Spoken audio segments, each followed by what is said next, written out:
Okay, y'all, it's been a little minute, but I'm back. Today we got the Nike Dunk Low Disrupt 2, and I'm just gonna go ahead and open them right up.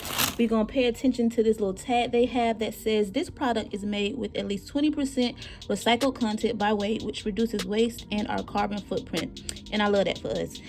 Made with at least 20% recycled content. Again, they really want us to know, and they're putting emphasis on the made with at least 20% recycled content. Anyway, if you're new to my channel, I do this thing where I like to read product details in what I call my reading voice, and I usually take those details from GOAT or Nike or some other type of site, whichever one I feel will work best for my video. So I'm going to go ahead and jump into that. Nike Women's Dunk Low Disrupt 2 Desert Bronze gives the vintage hoop shoe a DIY inspired makeover featuring multiple lace options and misplaced branding. The sneaker makes use of a light brown textile upper with synthetic suede overlays and canyon rust. Pink stitching appears on the floating eye stay and twin swooshes, along with off-center Nike Dunk branding on the tongue tag. Exposed stitching on a molded heel piece enhances the shoe's pieced-together aesthetic. A speckled rubber cupsole anchors the low top.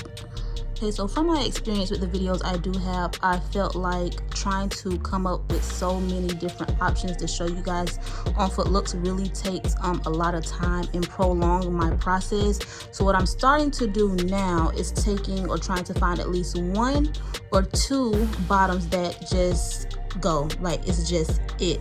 Just so I'm able to do more videos more frequently. If you know, you know, and that's all I gotta say. Y'all let me know what y'all think in the comment sections, and hope you guys enjoyed the video, and I'll see you in my next one.